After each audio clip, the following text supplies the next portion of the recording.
जैसा कि आप सबको विदित है, कल प्रेस में भी मैंने ये कहा था कि एंटी डिफेक्शन लॉ के तहत जो पिटीशंस 6 माननीय विधायकों के खिलाफ हमारे जो कंप्लेनेंट हैं श्री हर्षवर्धन चौहान जी, जो पार्लियामेंट्री अफेयर मिनिस्टर भी हैं, के माध्यम से हमारे सेक्रेटेरिएट को मिले और मुझे नॉट एज ए अध्यक्ष but as a chairman of the tribunal, क्योंकि सुप्रीम कोर्ट का जजमेंट है कि when speaker acts under the 10th schedule, then he doesn't enjoy the powers and privileges of speaker, but his position is as a tribunal. This is a tribunal, and here I am in the shape of a tribunal judge or whatever you want to say, and here is the registrar, my secretary. So this pronouncement is in reference to those observations made by the Honorable Supreme Court and the various High Courts in the various judgments. ये जो 6 माननीय हमारे हैं जिन्होंने चुनाव तो Congress party से लड़ा और जो एंटी डिफेक्शन लॉ के जो प्रोविजंस है, जो इस पिटीशन जो मेरे पास दायर हुई उसके प्रोविजन उन्होंने अपने खिलाफ अट्रैक्ट किए और उसी के ही संदर्भ में ये पिटीशन यहां पर जो है पार्लियामेंट्री अफेयर मिनिस्टर के माध्यम से हुई। और मेरा जो ऑर्डर है ये बहुत एलैबोरेट है, एग्जॉस्टिव है और लगभग इसके 30 पेज हैं, जिसमें मैंने जो कल माननीय जो हमारे learned advocates from the supreme court, from the high court for petitioner and respondent appear हुए, उनको मैंने पूरी हियरिंग दी, एग्जॉस्टिव हियरिंग। लॉयर्स जो थे वो बार बार पेशाब करने जा रहे थे, मैं बैठा रहा और मैंने कहा I will be hearing you if you want to continue with your arguments up to 8 o'clock, 9 o'clock, 10 o'clock, 11 o'clock, 12 o'clock. She concluded the arguments at 6 o'clock. It started at 4 o'clock, and one advocate took 1 hour and 10 minutes, the other took nearly 1 hour. Exhaustively they were heard. The record was perused. There was, because Mr. Jain was time and again referring to we should be given more time. There is no need to give more time. Reason being, it is a matter of record. The petition discloses that the 6 members, when the party has issued a whip to them, they defied the whip. And whether it attracts the provisions of the anti-defection law or not, this point I have to see. And it is a matter of record. The honorable members, they were present here. They have marked their presence in the Vidhan Sabha register that we have seen. That is a part of the record also. And when these cut motions and the demands were put to vote, they were not inside. Yesterday also the finance bill, when it was presented in the House and it was to be passed, they were not there in the House. So they had defied the whip and they have attracted the provisions of the anti-defection law. And the judgment part is, and you can ask further questions also. Consequently, after this, I hold that the respondents have incurred disqualification under para 2, 1, clause 1, subclause A of the 10th schedule, and therefore I hold and declare that respondent number 126 ceased to be member of Himachal Pradesh Legislative Assembly with immediate effects. This is the order. They ceased to be the member of this august House, honorable House. Now, the rest of the things, if you want to know much more, then you can ask them. मैं ये कहना चाहूंगा कि मैंने उनको अयोग्य घोषित कर दिया है, अब वो इस माननीय सदन के सदस्य नहीं रहे। और अब ये जजमेंट जो है, that is for judicial scrutiny also, that will be, you see, चाहे हाई कोर्ट होगी चाहे सुप्रीम कोर्ट होगी, इसकी जुडिशियल स्क्रूटनी भी होगी। मैंने अपनी तरफ से ये प्रयास किए हैं कि दोनों पार्टियों को पूरा टाइम दिया है, और मुझे इसलिए इस ऑर्डर को जल्दी करना था क्योंकि एंटी डिफेक्शन लॉ के अंदर जो इंटेंशन है उस लॉ की, और कमीशन, जो लॉ कमीशन की जो रिपोर्ट्स हैं, वो ये बोलती हैं कि आया राम गया राम की पॉलिटिक्स नहीं होनी चाहिए।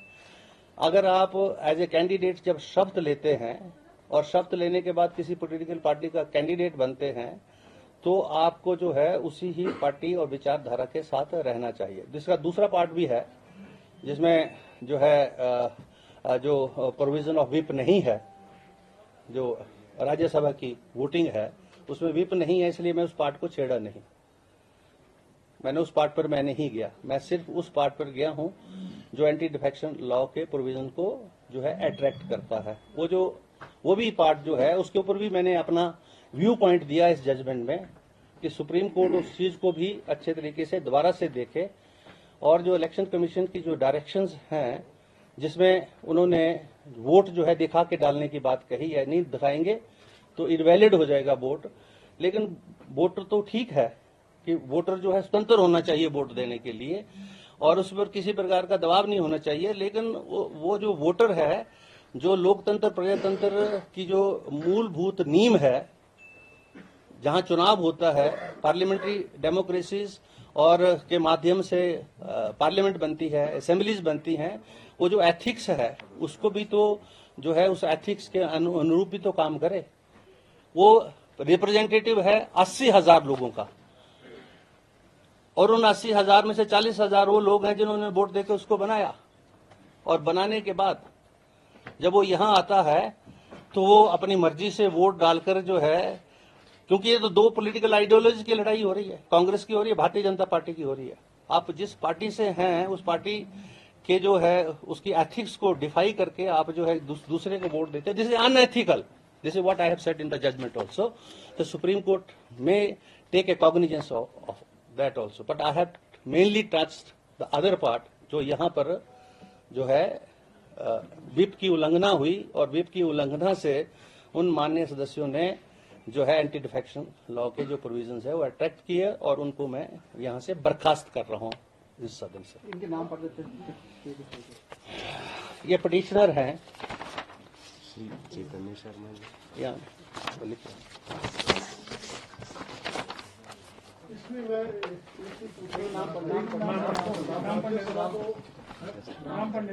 छह ये पिटिशनर 6 के खिलाफ थी ये।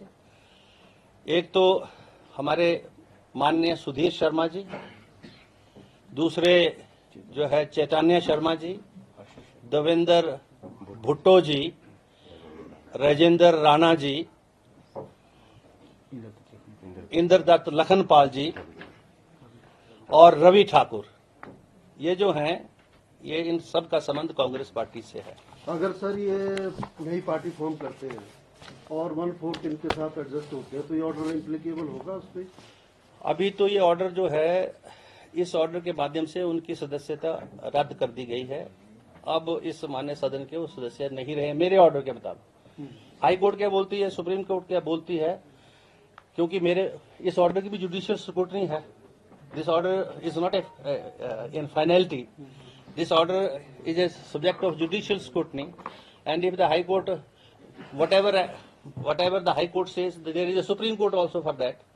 So ये जब दोनों जगह इसके ऊपर जुडिशियली स्क्रूटनाइज होके आएगी, तब ये ऑर्डर इन फाइनलिटी होगा। जब उन्होंने कांग्रेस के खिलाफ वोट नहीं दिया तो एंटी डिफेक्शन कैसे होगा? सिर्फ विप के आधार पर भी एंटी डिफेक्शन? यस, होता है, वही मैंने पढ़ा है, और आप उस लॉ को देख ले। मेरा सवाल था कि क्या उनको भी सुना गया जो अफेक्टेड पार्टी जिसको उनके लॉयर्स थे, क्योंकि उनकी पर्सनल पर्सनल अपीयरेंस के लिए उनको इन्फॉर्म कर दिया उनके व्हाट्सएप के ऊपर जो है क्या मान्य है? मान्य है व्हाट्सएप ईमेल। हमारी विधानसभा जो है, sir listen to me now Bhardwaj ji, हमारी जो मेल है व्हाट्सएप है, मैं नहीं भी मान्य हो, हम ई विधानसभा हैं और अभी एविडेंस एक्ट जो है अमेंड हो गया पार्लियामेंट से, जिसमें 170 के करीब एमपी बाहर किए गए और उस एविडेंस एक्ट में ये बोल दिया कि जो आपकी जो ये मीडिया के अंदर कैमरास के अंदर जो स्टेटमेंट्स है that is also a primary part of the evidence also. When the Supreme Court and the Union of India has amended the Evidence Act and the CRPC and the IPC, then there is no need to ask such kind of a questions. उनकी तरफ से कोई दलील दी गई नाम? उनकी तरफ से बार बार वकील साहब एक ही मुद्दे को बोल रहे हैं, मुझे और टाइम चाहिए और टाइम चाहिए। मैंने कितना टाइम चाहिए आपको? क्योंकि ये इशू तो ये है कि चुनी हुई लोगों के द्वारा मेजॉरिटी की सरकार, जिसको सत्ता 5 वर्ष के लिए सौंपी गई है, आपका जो एक्ट एंड कंडक्ट आपके क्लाइंट्स का है, क्या वो जो लोगों की मंशा है उसके अनुरूप है या नहीं है? मुझे तो सिर्फ ये विषय देखने हैं यहाँ पर। आप ये चुनी हुई सरकार लोगों की सरकार है, हिमाचल प्रदेश के लोगों की सरकार है, 5 वर्ष के लिए इसको मैंडेट मिला है। 40 लोग जो हैं कांग्रेस पार्टी से जीत के आए हैं, और अगर वो आया राम गया राम की या खरीदो फरोख्त की या करप्शन की पॉलिटिक्स करते हैं, this part I have to see as a speaker, because I have to dispense a justice to everybody and to the Himachal Pradesh as a whole also, not to the BJP and not to the Congress party. आपसे ये सवाल पूछने के लिए इसका जवाब मिल सकता है क्या कि विप की सर्विस उनको कैसे हुई या कैसे, मतलब क्या व्यवस्था?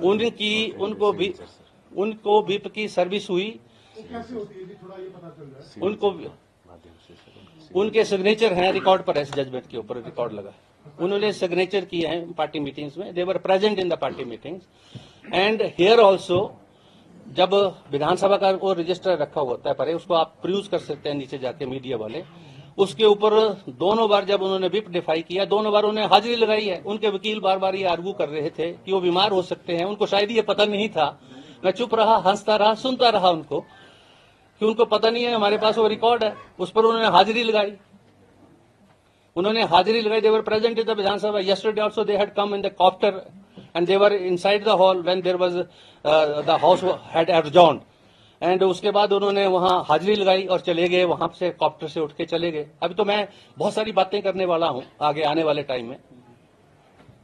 खरीद फरोख्त का जिक्र करें, क्या खरीद फरोख्त के भी कोई? मैं ये कह रहा हूं कि एंटी डिफेक्शन लॉ की मंशा ये है कि खरीदो फरोख्त की राजनीति ना हो, भ्रष्टाचार ना हो। मैं ये बोल रहा हूँ, this is what I am saying. I am not aliasing against them. अच्छा, एक सवाल है कि ये फैसला जो है उनको सुनाया गया है या किसी माध्यम से भेजा गया है? ये फैसला जो पब्लिक डॉक्यूमेंट है, anybody can have a copy of this because this is announced, anybody can apply for the judgment and I as a tribunal within 24 hours have to supply a certified copy of this and I will be supplying that. This is the rule. This is the High Court rule, Supreme Court rule. If the Supreme Court passes any order, you can procure a copy of that, but you see there is a time limit for even urgent application you file within 24 you can have the order. You can have a 24 hours order by tomorrow morning. Thank you very much.